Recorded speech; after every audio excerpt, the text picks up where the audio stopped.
Welcome to Therapist Uncensored, a podcast where therapists freely speak their minds about real-life matters. Hi, y'all. This is Therapist Uncensored, and this is episode 74. I am Ann Kelly, and Sue and I are currently working on season 3, which we think is going to be a great one. And to give us some time to do it, we are replaying some of our most favorite or popular old episodes for listeners, so that in case you missed it, you get a chance to hear it and or get to hear it again and take it all in on a deeper level. So before we get started, I want to do a shout out. We have added SpeakPipe to our website. So if you go to www.therapistuncensored.com, you will see a blue button on the side. It'll come up right away, super easy. Pop on that button and you can leave us a 90-second voicemail. So we are excited to use that because not only would we love to hear from our listeners and stay engaged, in doing so, you can be intricately part of our next season if you have some recommendation or ideas or desires, and or leave us a voicemail and you might actually hear your voice live in our new season. All right, today's episode, Sue is going to interview Tina Adkins. And we brought this episode in because Dr. Adkins is a research associate at the University of Texas at Austin in the School of Social Work, and she specializes in attachment-based interventions. And she studied under Peter Fonagy and Patrick Luton at the University College in London and the Anna Freud Centers. And so she has a wealth of knowledge, and in this episode, Sue and Tina discuss the concept of mentalizing. And mentalizing is a critical component of being able to relate in a secure way. And so what they give us in this episode, not only they're going to start off with a discussion of just the baseline of how attachment develops in kids. And for the longtime listeners, this will be just a familiar reminder. And for new listeners, it'll be a bit of an overview. And then they pretty quickly jump into talking about using mentalizing in the everyday world as a strategy for developing deeper connections with ourselves and relating to the world in a more, with a skill that involves more security.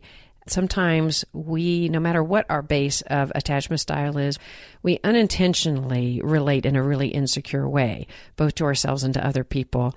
And the concept of mentalizing is a great reminder and strategy for how to get to a deeper level of connection to yourself and other people. So we think you're going to love it. All right. So let's get started. We are very excited today to have a very special guest with us who's going to take us right into the heart of the research on attachment. So if you haven't heard about metacognition and reflective function and mentalization, you're going to be an expert by the end of this episode. So just while you're listening, just know that part of why we brought Tina on the show today is that she has got some real data, and her experience is evidence-based. Mm-hmm. And so we're not just, these aren't just somebody's good ideas. And where they are somebody's just good ideas, we'll tell you the difference between that and what we actually know. But let's just start with a bigger framework in case somebody hasn't heard more about Therapist Uncensored and been listening and following along about attachment. Sure. What's the big deal? What's the big deal? Why'd you go all the way to London? Right. Yes. Well, that's a great question.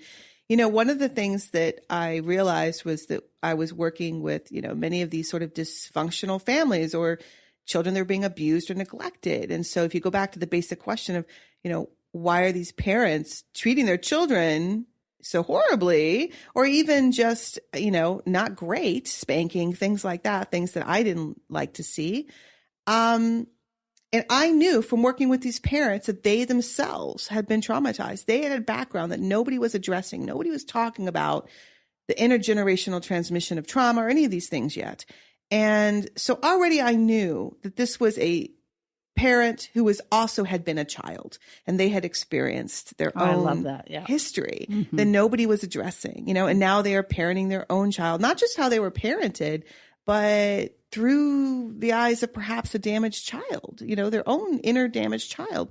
So already I knew that things weren't being addressed, and I knew attachment was important in the sense of I learned a little bit about it in the classroom, knowing that if you had been securely attached as a baby, that your outcomes in life were much better.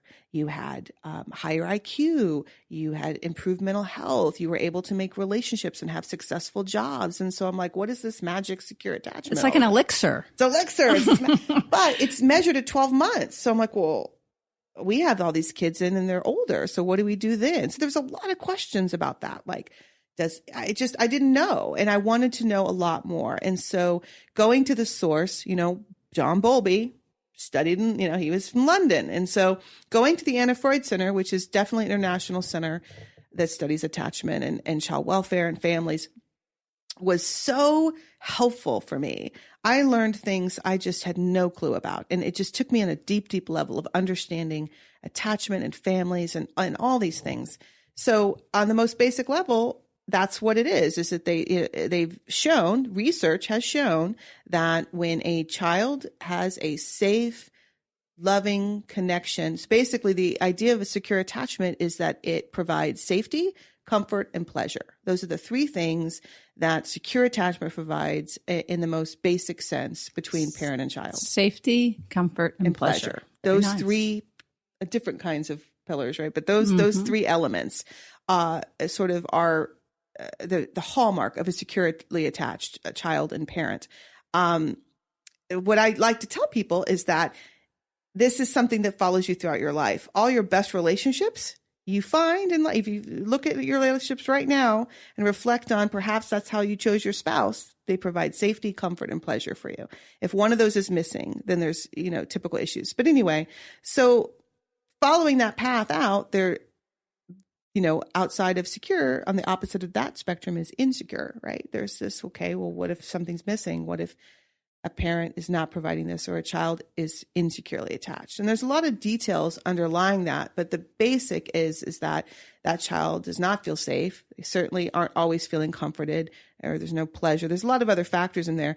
But from a research perspective, if I measure an infant at 12 months old and they are insecurely attached to their parent, and you just follow that child and parent through the rest till they're 18 and do nothing else, no intervention, nothing, then that child has a much higher chance of having mental health issues, of having drug and alcohol issues, physical health issues. And they're able to trace it back to 12 months old having insecure attachment. And one of the really cool things I remember hearing about is that you can predict a child's attachment status by the attachment status of the parent before the child is born. Yes. Isn't that crazy? That's the research they did at the Anna Freud Center. They interviewed pregnant mothers, right? They gave them the adult attachment interview. And they found that if they gave them a sort of if they gave them a designation of like an insecure, it's not the term, but insecurely attached adult, they would predict at 12 months their infant would be insecurely attached. In the same way that they yes, they were. And that at 18 years, that child had poor outcomes compared to secure. All from an interview with a pregnant mother. So before she even has a child, they could essentially predict how that child would have, or their mental health issues or anything like that at 18 years old. Shocking to me. Powerful. And this isn't genetics. No, this is outside of genetics. They controlled for poverty and mental health issues and all kinds of other things. That's right. And what that showed me, or what one element of that became very powerful for me in deciding how to, create interventions or research, was that the relationship was one of the key factors of how we become healthy in this world. The relationship with your primary caregiver, the actual relationship. So in her mind, as this pregnant mother being interviewed, had already an internal model of relationships. And that's how she was presenting her answers. And that's how she was fantasizing her child and all of these things. That was the most important factor, more than anything else. And they measure it through the narrative style. Mm-hmm. It's not, and you all ongoing listeners know about this, but it's not what has happened to us, but what the sense that we've made of it. And it's not what the mother was saying. It's how, in a sense, it's how she's speaking and how she comes to make sense of it. But just as a quick little asterisk, also what's interesting is that, as we go forward in the research, it's not true that every parent that scores that way has this. And it's also not true that if your child has early developmental issues, that they always will. So one of the things Tina said that I think is really important is that that's without any intervention, without knowing anything. And there's a lot of, so it's not a perfect correlation, but because it's so robust. So that I just know that as a parent, as I began to listen and read about this stuff, I got so paranoid. Oh, I know. Tremendously paranoid. One of the first things I tell parents is, look, it just to ease your mind, it doesn't matter what happened to you as a child. You could have had the worst upbringing in the world. It's how you process it now. It's which to me is very hopeful. It's not about what happened to you. It's about how you've dealt with it now. Have you been able to process it? Have you been able to, like you said, how do you talk about it? How do you feel about it? Think about it.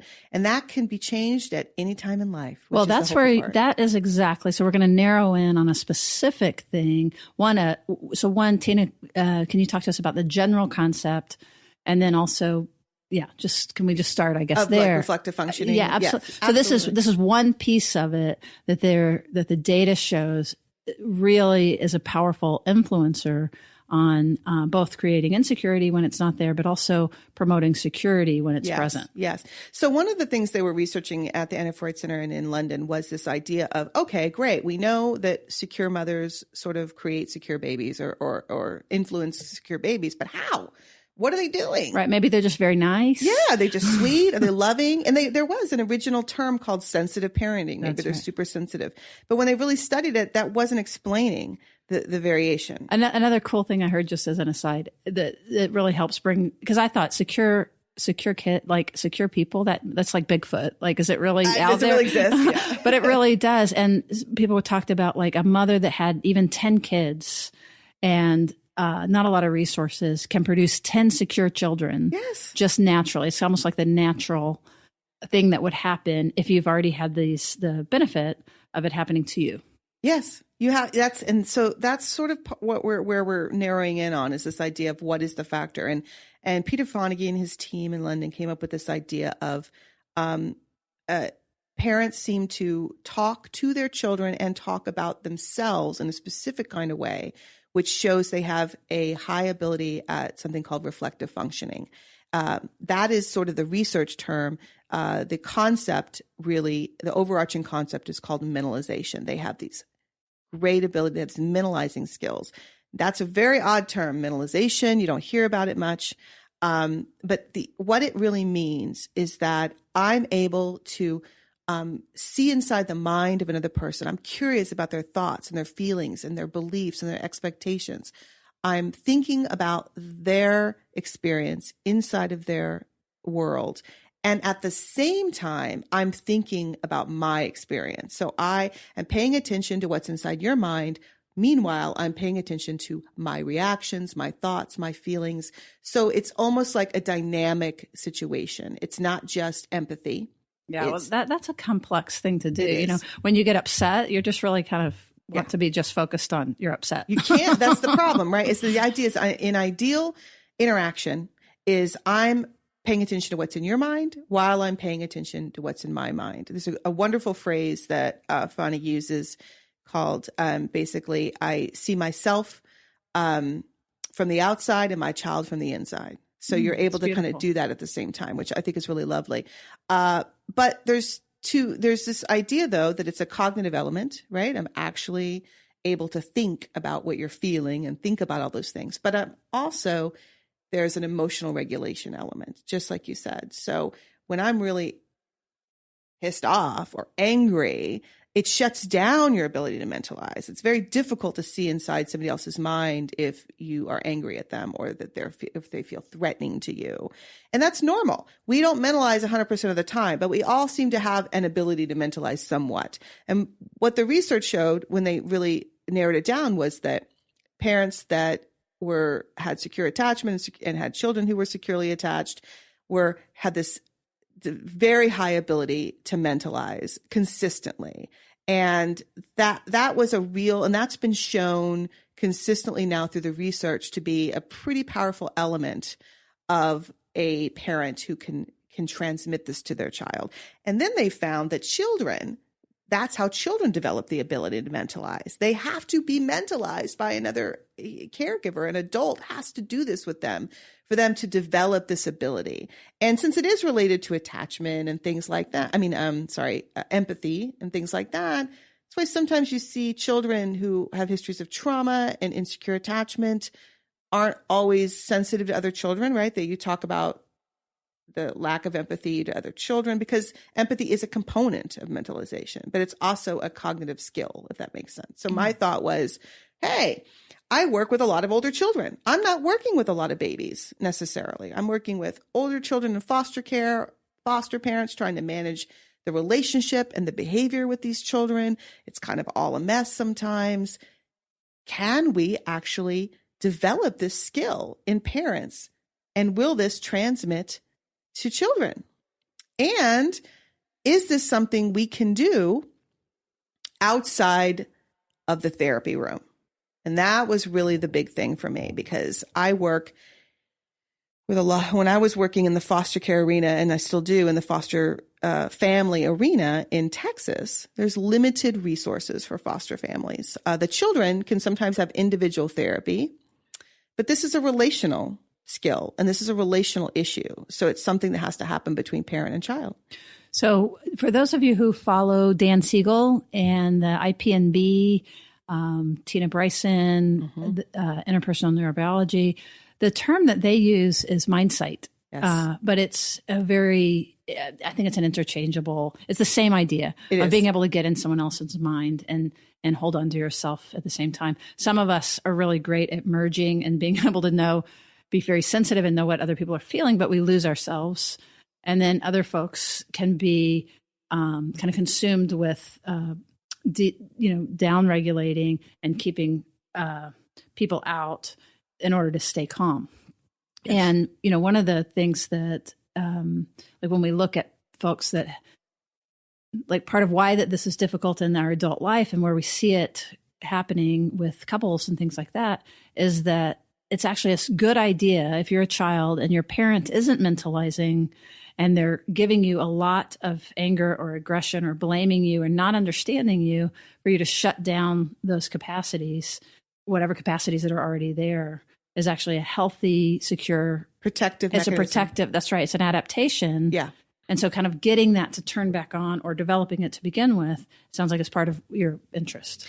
Yeah. This idea was that, okay, I know that parents, foster parents in particular, adoptive families, struggle with developing these new relationships with these children. And we know from the research that there's not a lot of research done about foster children or foster parents, but that foster children come into care with a higher rate of insecure attachment which makes sense, right? They come from a history of trauma, of course. So they're already coming in with an internal model of relationships as unsafe and all these things, right? And then we don't know much about foster parents at all. But what little research has been done out there, in particular by Mary Dozier, has shown that perhaps foster parents have a higher rate of insecure attachment, but we don't really know. So I don't really know where these parents are in their adult attachment status or anything like that.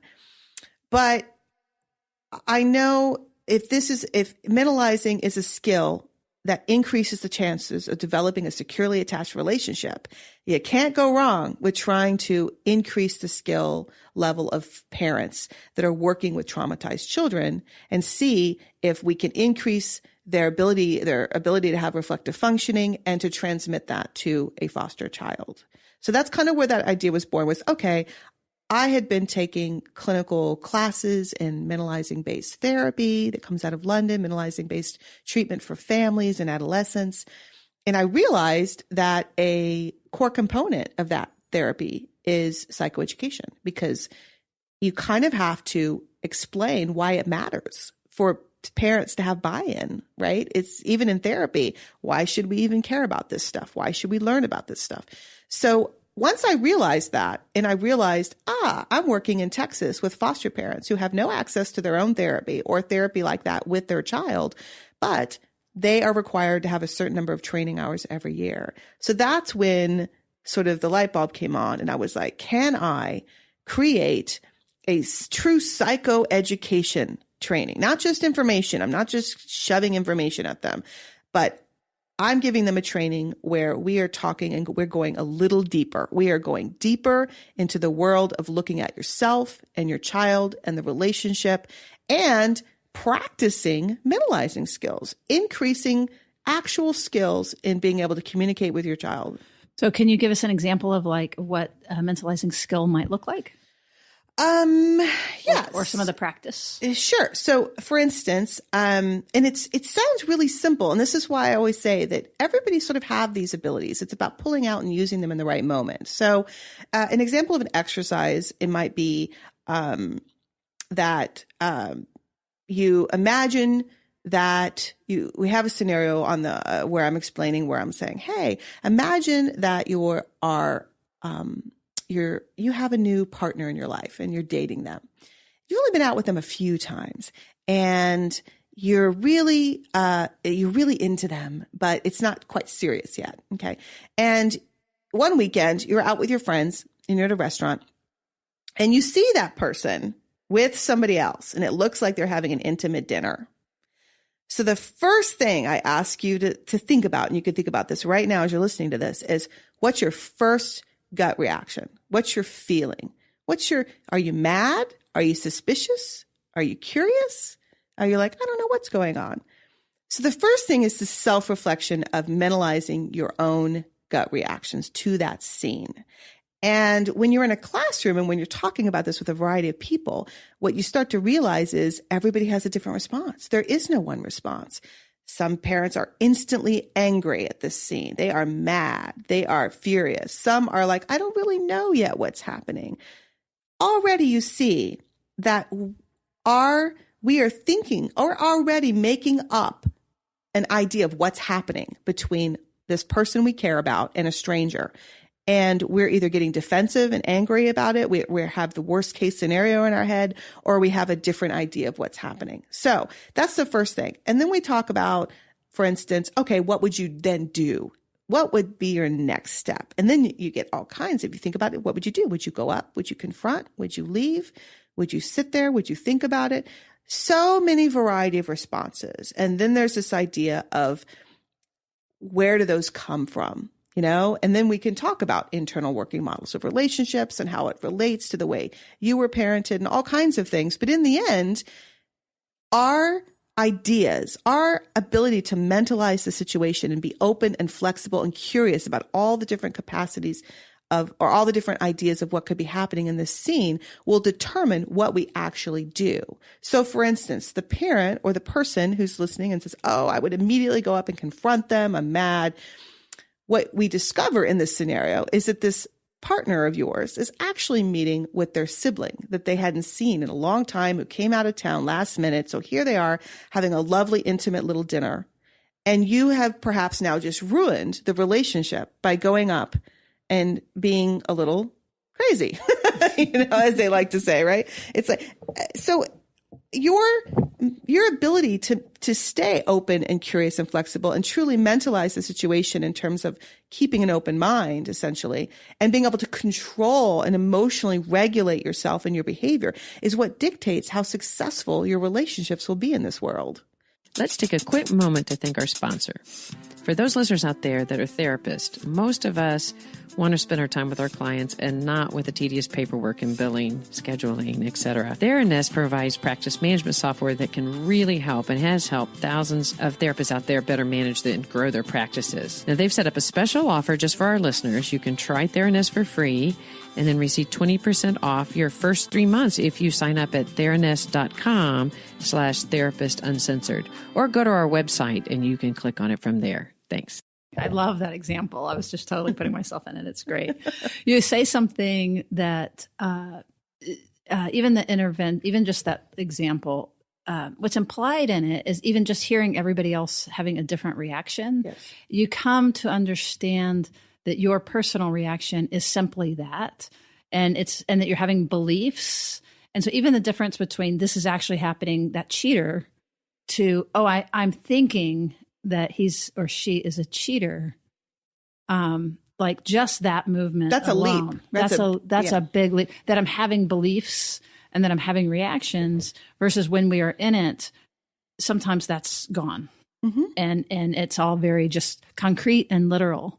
So just the idea that different people could have the same stimulus and have different reactions is a beautiful, just beginning example of mentalization, right? Yeah, it's just allowing, and so the idea of somebody who's a successful mentalizer, somebody who has these high ability, leaves that space to be able to think about their feelings, to feel, to actually feel, to take a moment and process what's happening, to keep an open mind about what's happening, which can be a very difficult thing to do if you're triggered, if you have a history of trauma, if you've had, you can imagine that everybody has a different reaction.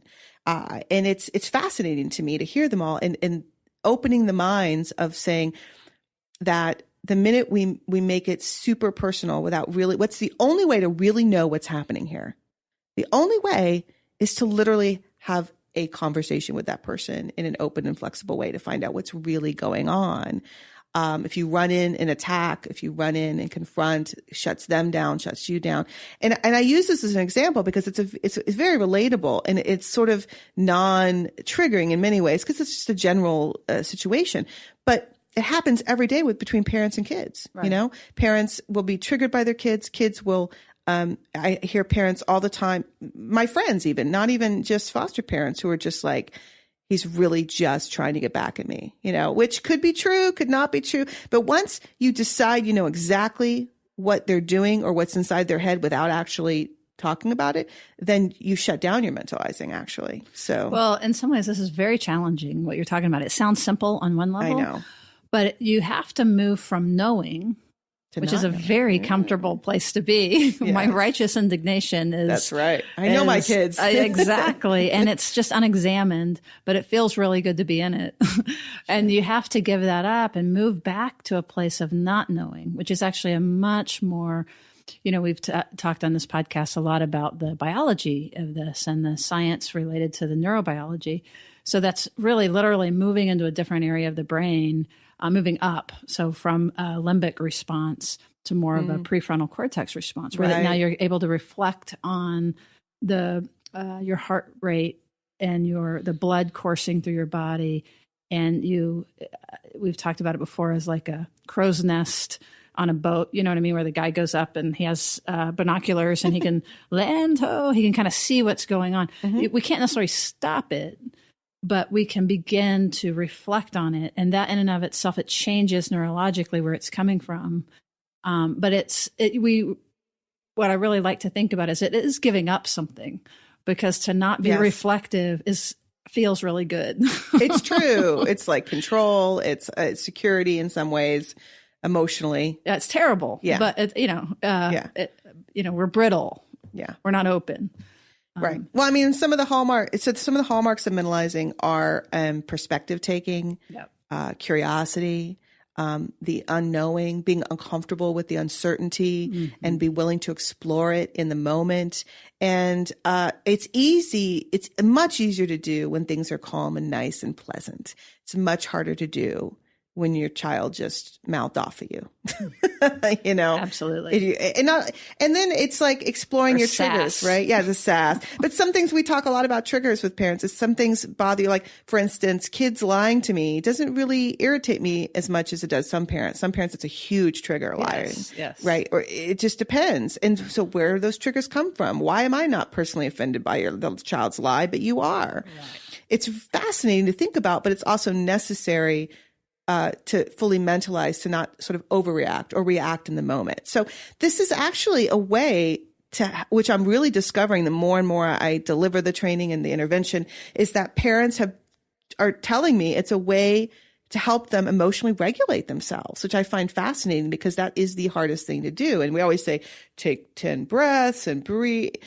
But there's a cognitive element in there too. Yeah, there's more to it. If you personally feel offended or threatened, then you're not going to take time to breathe. You're going to go on the defensive. You're going to protect yourself or what have you. A lot of this is unconscious, but some of it you can control. Well, I love that, because it brings in the intersection of the biology and unconscious forces and then cognition.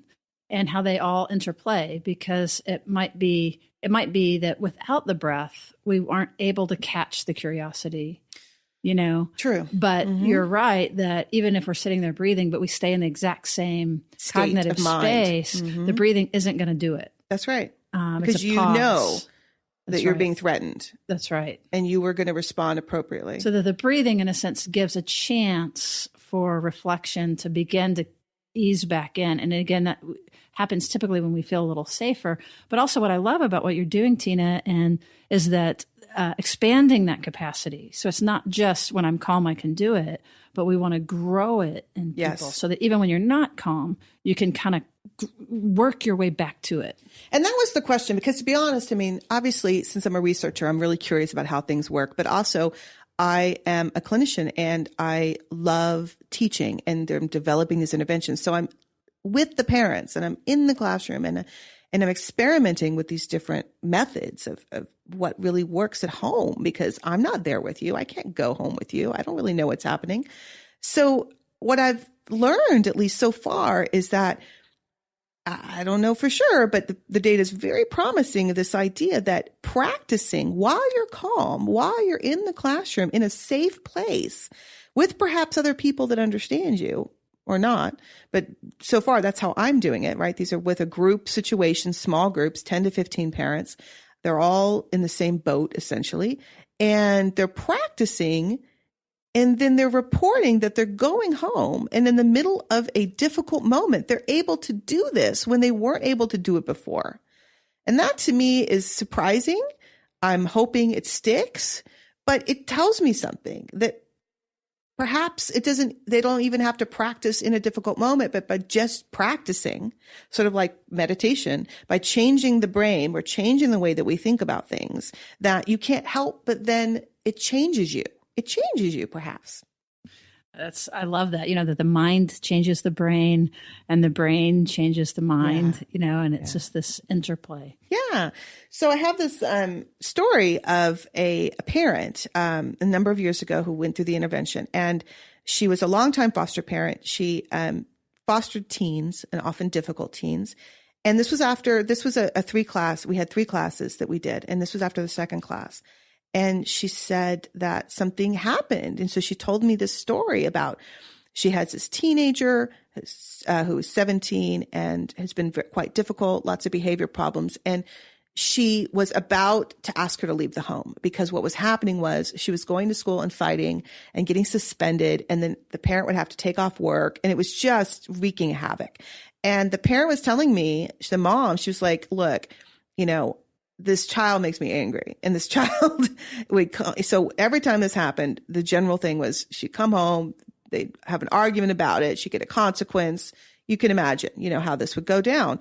And so she was telling me, so I got the call from the principal that it's suspended again. I was so angry. The child came home. She's like, but something changed in me. I'm like, well, what happened? And she's like, well, I was still angry, but I was really for the first time, really curious about what was going on inside of her. And it's not that she wasn't curious at other times, but what I mean is that she was curious during a volatile, angry moment. And that was fascinating to me. So she said, I was very curious. And I told her, I said, this is what the mom was reporting to me. She said, I said to my child, I'm angry and we need to talk about stuff. But more than that, I'm really concerned about you. And I'm really curious what's going inside your mind. What are you thinking? What are you feeling? What's going on for you? You're so angry. I don't understand. And she said for the first time, the child just melted in front of her and all the anger disappeared. And she said, I'm not even angry, Mom. I'm actually really, really sad. And then she told her she had a plan to kill herself.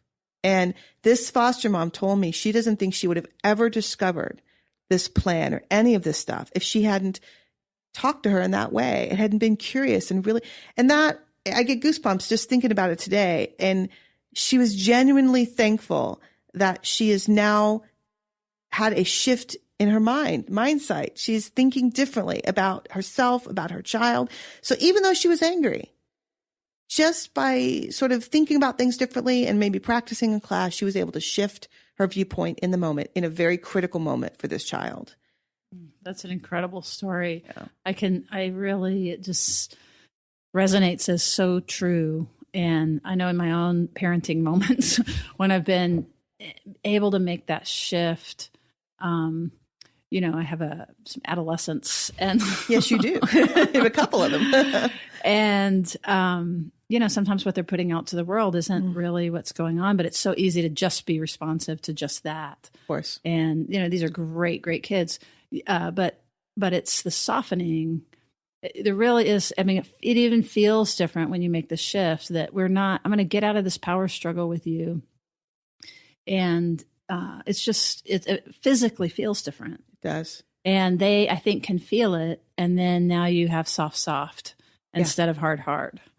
And we don't have to worry about all the other stuff for a moment. Yeah. I mean, if you think about mirror neurons or any of those things I'm sure you've talked about before, it's a mutual process. And so these parents report to me that they themselves are being regulated by being able to do this with their child, which I find really interesting. And as I like to say that it's a great point you said about behavior, because especially the older they get, the more we tend to focus on behavior and what they're saying, especially when it's negative.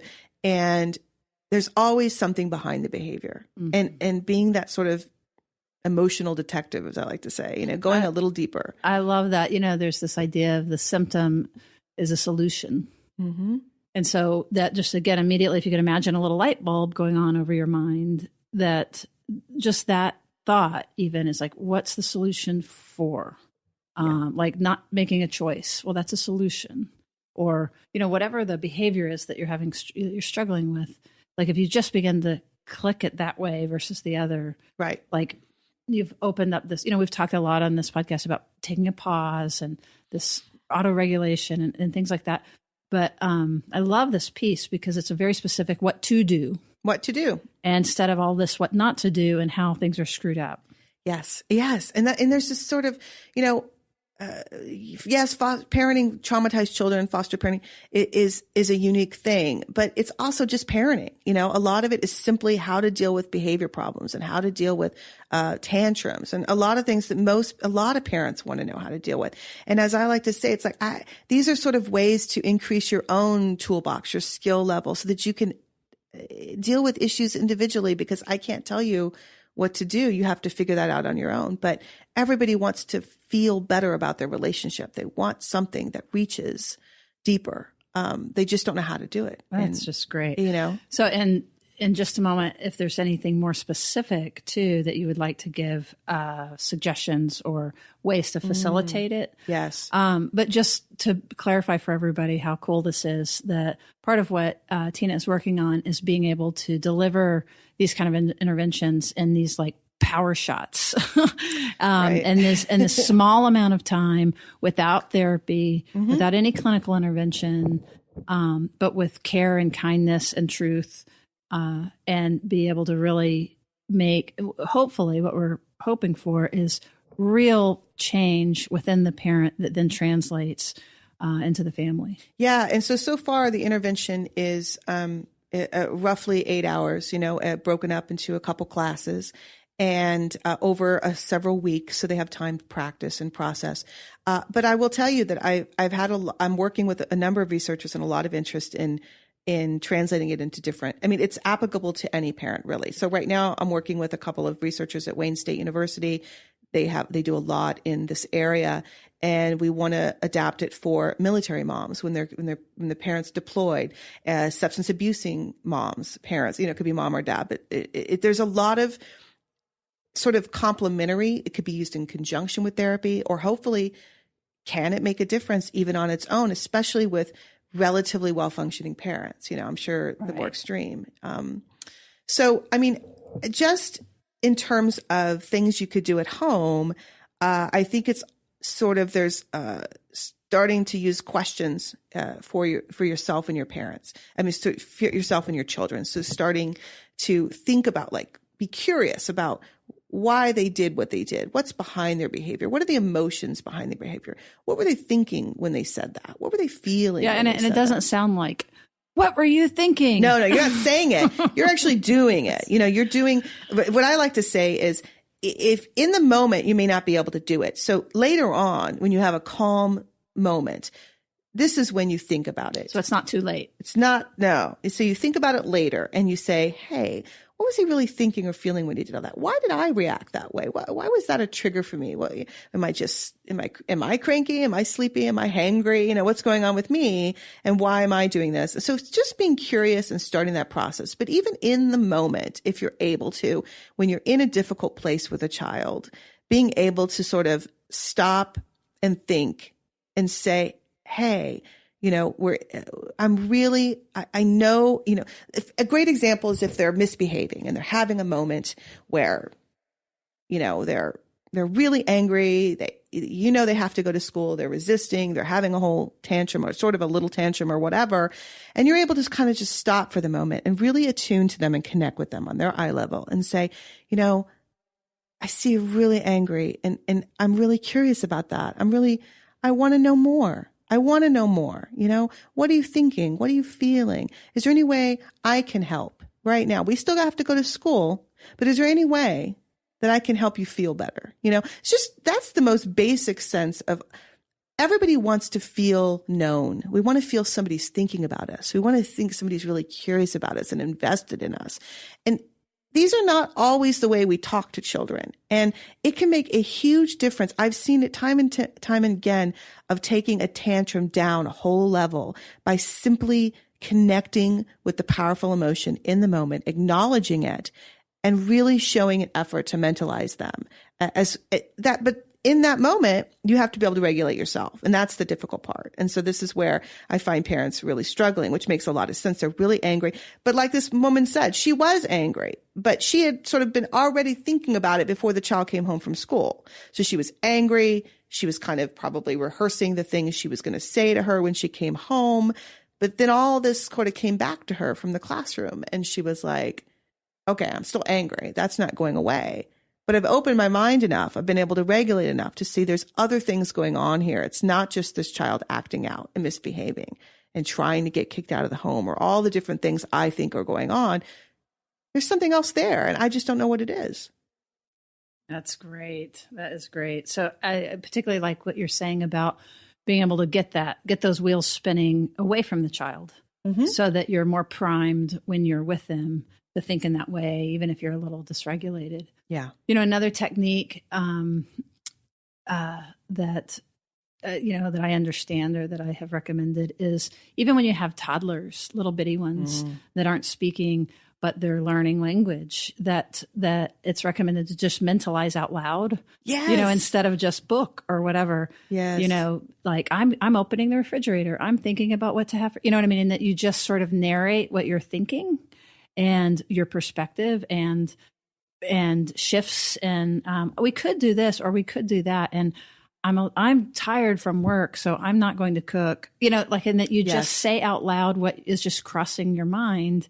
And that is a way to promote mentalizing. Well, it's interesting you say that because that's one of the first things they discovered with parents and infants. The secure parents were actually mentalizing their infant. And what that meant was they were as they're talking and cuddling and diapering their infant, they were saying things to them like, oh, I wonder what you're thinking right now. Or did you like that? Your face doesn't look like you like that, but maybe you did. And they're really curious because they don't have words. So they have no idea what's going on inside that infant, but they're open and they're curious, as opposed to some parents, which especially the more challenged parents, which you could watch and they felt like that the baby, for instance, if the baby was angry at them and was specifically doing this to them, giving a revenge poop or something like that, right. Which is, that's a little more obvious. We can see that as being, wow, that's a bit of a leap. Yeah, that is a bit of a leap, but we do it with older kids all the time and we don't see it as a leap. That's right. And that's why I like to work on those. It's more obvious. With the babies, it's a little easier to see, but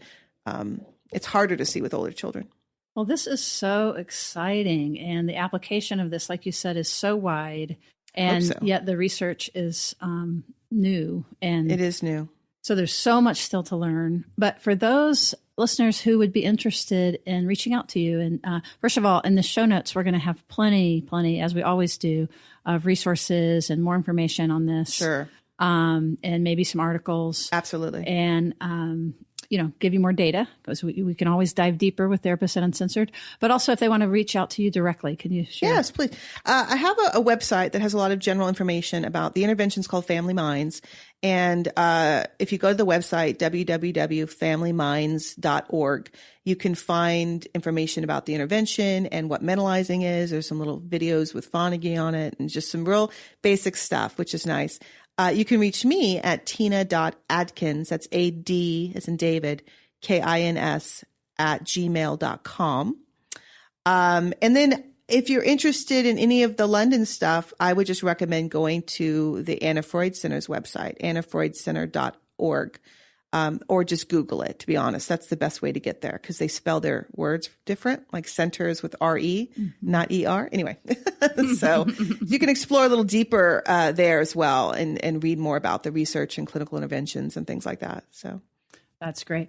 And for those of you following, we've been talking about doing a course, and one of the metacognition is another way of saying this.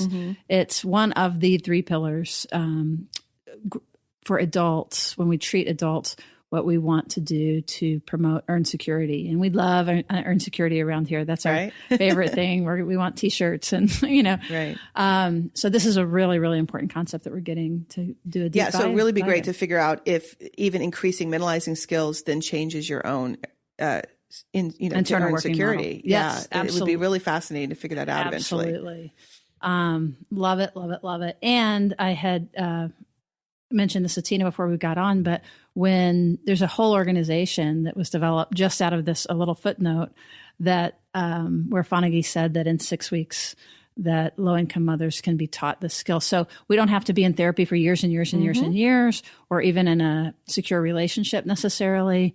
But if you notice, those are mentalizing is some of the things that happen in these secure relationships that ends up converting us. But this is a much more direct, specific intervention, so we can do it faster, which we always want to do, right? It's like one significant Speed skill. it up. Okay, great. Yes. Yeah, and actually the mentalizing based therapies are meant to be short term as well. And so those are kind of cool. But fast and furious. Great. So thanks for listening. If you would like to hear more, like I said, check out the show notes, and please join our email list. You can find that at therapistuncensored.com, and absolutely subscribe to your favorite podcast player. And if you haven't yet, rate us and review. That's always super helpful. And last suggestion, not to throw too many at you, but if you want to get a little more information about all of this, Tina is on our Therapist Uncensored online community. She's one of the members. And we might be doing some cool stuff together live to get more of this out there and take questions and everything. So keep your questions coming and your feedback and your comments. We're super open, and we can use those if we are able to make this work to be able to do something on the Facebook page and go live and interact more directly. And also, I'm actually a researcher at University of Texas. I don't know if we mentioned that. So I'm in the School of Social Work. And so that's where I have a page in there somewhere as well. So that's awesome. Good. Okay, because our listeners often are very smart and intelligent about these things and want to know more. So there you go. Hope that we've done a good job of delivering that. And thank you very much for listening. Again, share this freely, and we will see you around the bend. Therapist Uncensored is Ann Kelly and Sue Marriott. This podcast is edited by Jack Anderson.